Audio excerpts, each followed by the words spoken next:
और शोक प्रकट करने लगे, जो हमरे संग में बहुत बुरा हुआ।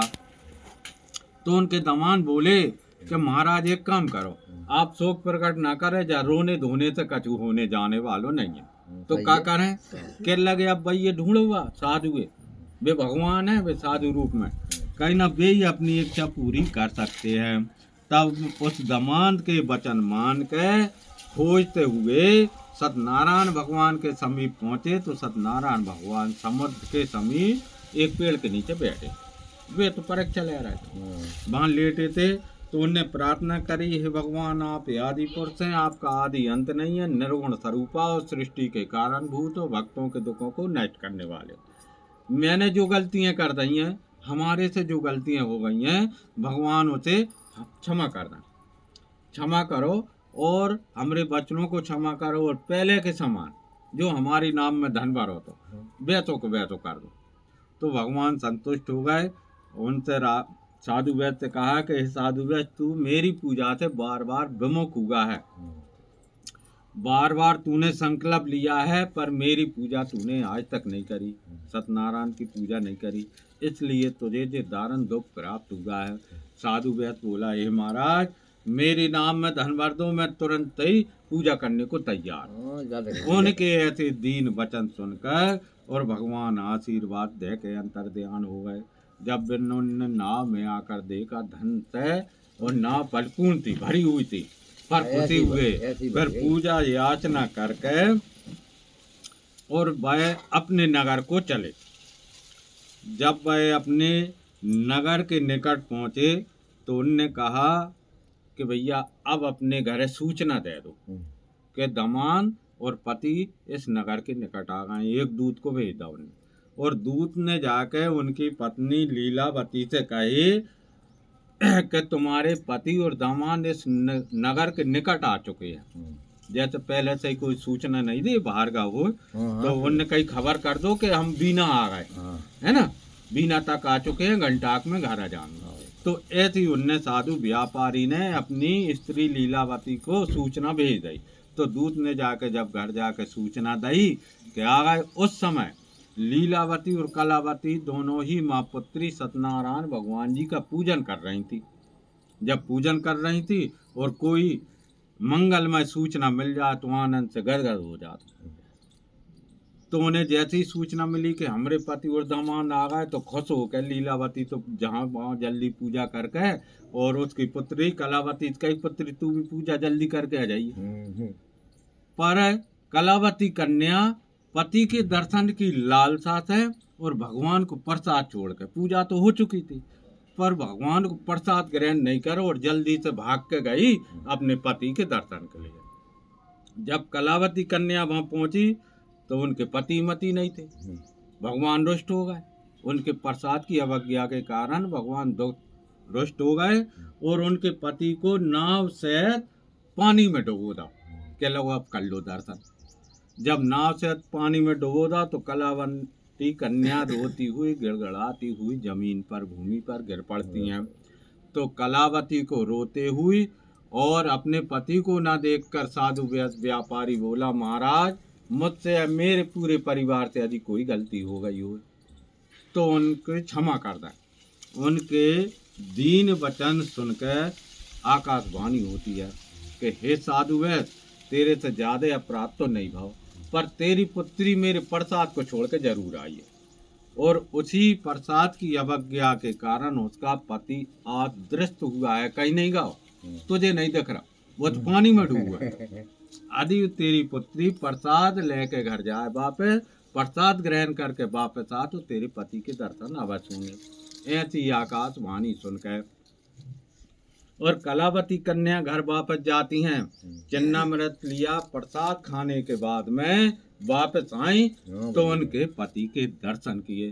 तत्पश्चात पूरे परिवार सहित साधु वैश्य ने श्री सत्यनारायण भगवान जी का पूजन व्रत किया, और फिर उसी समय से साधु वैश्य प्रत्येक पूर्णमासी को सत्यनारायण भगवान जी का पूजन कथा करने लगा।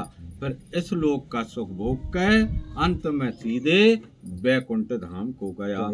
इति श्री सत्यनारायण व्रतकथम चतुर्थी अध्याय समाप्त। बोलिए सत्यदेव भगवान की जय। ओम। सूत जी बोले ऋषियों, मैं और भी कथा कहता हूँ सुनो। प्रजा पालन में लीन तुंगाध्वज नाम के राजा थे। एक तुंगाध्वज नाम के राजा हो गए थे और उनने भी भगवान जी का प्रसाद त्याग कर बहुत दुख पाया था। एक समय की बात है, राजा अपने मद में मस्त होकर वन विहार के लिए जाते हैं और वन विहार में वन पशुओं को मारकर एक बड़ के पेड़ के नीचे आ गए। जब वे बड़ के पेड़ के नीचे आए तो वहाँ कुछ ग्वाल वाल जो है सत्यनारायण भगवान जी का व्रत पूजन कर रहे थे। तो राजा ही होता है। तो अभिमानवश राजा ने ना भगवान को नमस्कार किया और ना जब प्रसाद ग्वालों ने उनके समक्ष लाया कि महाराज आप प्रसाद ग्रहण कर लें, तो वो प्रसाद को छोड़कर अपनी सुंदर नगरी को चला गया। भगवान जाते रुष्ट हो गए, कहने लगे तू राजा हो के तो अभिमानी राजा है।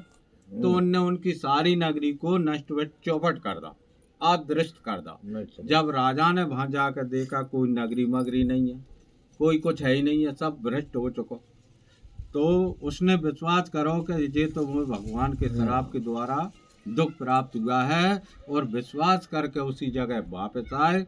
मंदिर में जाकर सत्यनारायण भगवान जी का उत्तम व्रत पूजन किया और भगवान से प्रार्थना करी कि हे प्रभु, यदि मुझसे जो भी गलती हो गई हो उन्हें क्षमा करना है और मेरी जैसी नगरी थी पहले जैसी करना है। उनके ऐसे राजा के दीन वचन सुनकर सत्यनारायण भगवान संतुष्ट हो गए और आकाशवाणी के द्वारा कहा, राजन तूने बहुत बड़ा अपमान किया था, इसलिए तुझे ये दुख दारुण प्राप्त हुआ है। अब घर जाओ, तुम्हें कोई दुख नहीं है। तो राजा ने आकर देखा उसकी नगरी पहले जैसी ही थी।